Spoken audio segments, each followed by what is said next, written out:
Let me ask you something.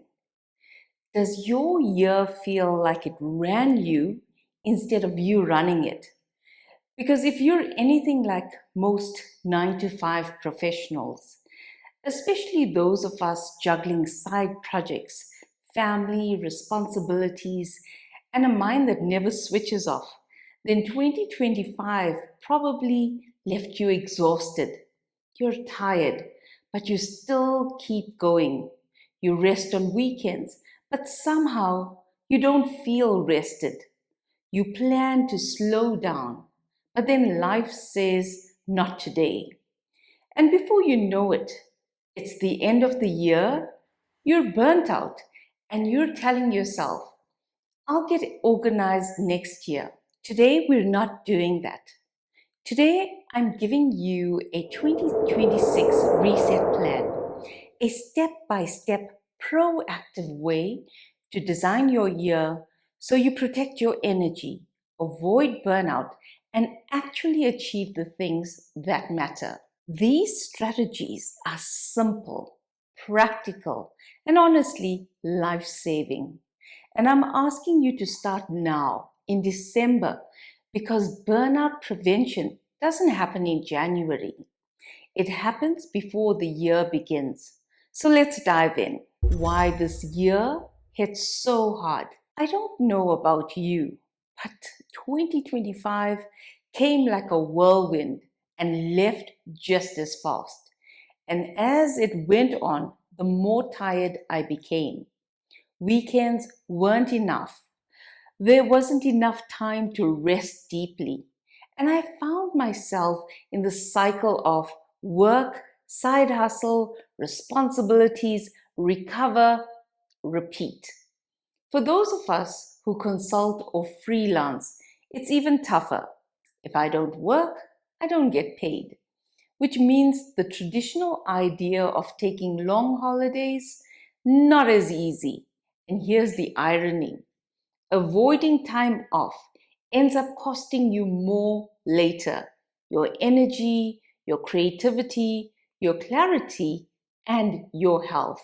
And yes, I actually have a hack for how to take holidays even when you technically can't. I'll share that coming up. My inspiration for this reset. Every year, I set goals, but for 2026, I'm doing it differently. This shift actually started with my sister. She bought me this brand new diary, and that gesture made me rethink how I plan my life. Not for productivity, not for achievement, but for sustainable well being.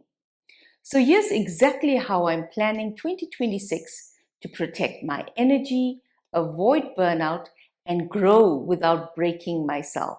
Strategy 1. Get a year at a glance calendar. Now look at your country's public holidays and highlight any that fall near weekends.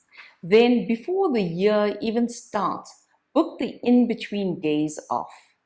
These mini breaks are burnout prevention tools. Don't wait until the end of the year to rest. By then, you're already running on fumes.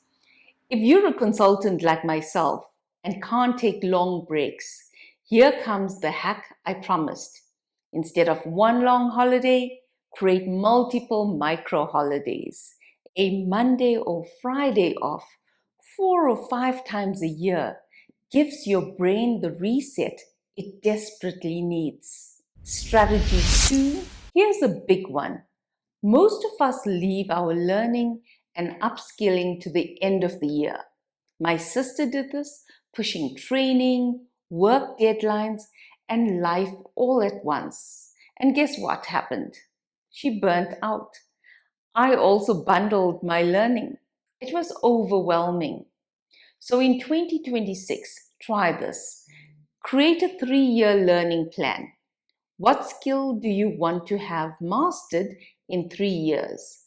Break that into a 1-year plan. What can you realistically learn in 2026? Break that into quarterly learning blocks, one skill or course per quarter. You'll spread your effort, your energy, and your finances.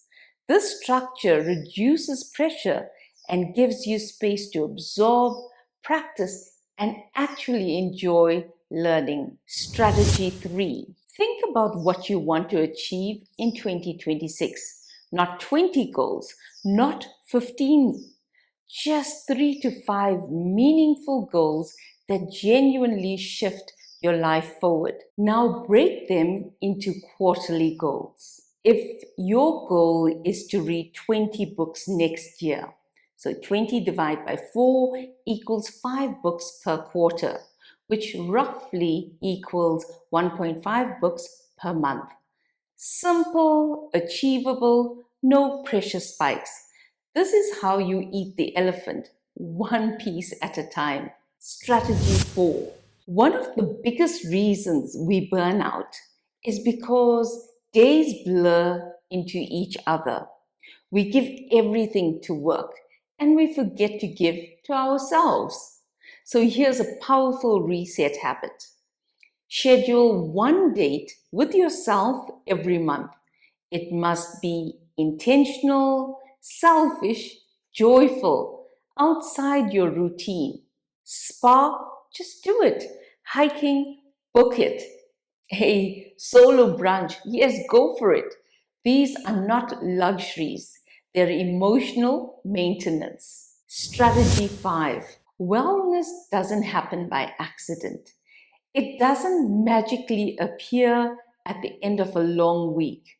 You have to design it into your life the same way you design your meetings, deadlines, and responsibilities. So for 2026, choose your exercise days and commit to them like you would a meeting you cannot cancel. And if the gym feels overwhelming right now, start with something simple. For example, a daily walk. Even 15 minutes makes a huge difference. So for me, walking has become a core part of my well-being system.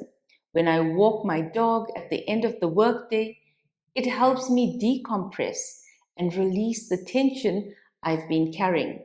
And when I take early morning walks alone, something I want to do more of in 2026, I tend to listen to audiobooks. It's like two wins in one: gentle movement for my body and learning for my mind. It's a grounding ritual that sets the tone for my entire day. A colleague shared with me that he carries his work stress straight into his home. I told him, when you park your car at home, before you even go inside, take a 15-minute power walk around the block. He took the advice. That tiny buffer, just 15 minutes, completely changed how he showed up for his family. It gave him space to transition, to reset, and to leave the emotional weight of the workday outside. So find your transition ritual. It might be a walk, a stretch routine, a cup of tea in silence, or a 5-minute journal pause. Design it into your week, and you'll feel the difference in how you show up for work and for yourself. Bonus strategy: monthly, weekly, daily planning. At the start of each month, plan what you want to get done. Then break it into weekly tasks. Then do a quick plan at the end of each day for tomorrow. This structure keeps the year from running away from you. You stay in control and you accomplish more with less overwhelm. Set yourself up for a kinder 2026. Let's be proactive. Let's design a year that supports us instead of draining us. We don't need to burn out to feel accomplished. We don't need to arrive at December feeling empty. And we definitely don't need to prove our worth by overworking. As you close out this year and reflect, be gentle with yourself. If you didn't achieve everything, that's okay. Acknowledge it, learn from it, and adjust the plan.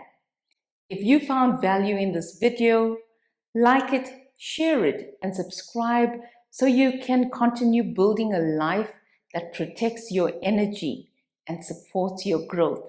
And always remember, you matter.